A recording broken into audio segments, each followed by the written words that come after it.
ડાંગ જિલ્લામાં સાર્વત્રિક વરસાદ વરસી રહ્યો છે। અંબિકા છે, પૂર્ણા છે, ગીરા નદીના જળસ્તરમાં સતત વધારો, ગીરા ધોધમાં પાણીની આવકમાં સતત વધારો થઈ રહ્યો છે। તો હવામાન વિભાગની આગાહી પ્રમાણે જ ડાંગ જિલ્લામાં સાર્વત્રિક વરસાદ વરસી રહ્યો છે।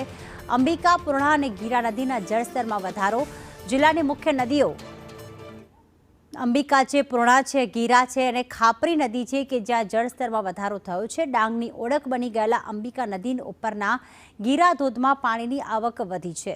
ગીરા ધોધ પોતાના અસલ રૂપે દેખાતા પ્રવાસીઓ માટે આનંદના સમાચાર છે।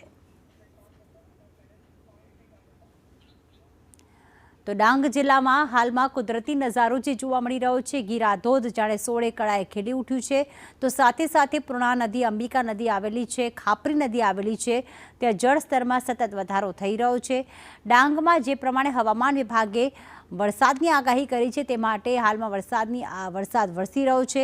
હાલમાં ક્યાંક ત્યાં ડાંગની નજીક જે પર્યટન સ્થળ સાપુતારા આવેલું છે ત્યાં પણ અત્યારે જોવા જઈએ તો સુંદર નજારો જોવા મળી રહ્યો છે।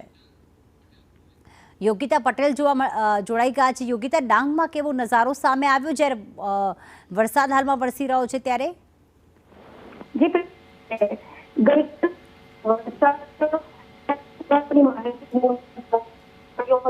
એક રીતે જોવા જઈએ તો જિલ્લામાં સાર્વત્રિક વરસાદ ડાંગ જિલ્લાની મુખ્ય નદીઓ અંબિકા, પૂર્ણા, ગીરા અને ખાપરીના જળસ્તરમાં વધારો થયો હતો।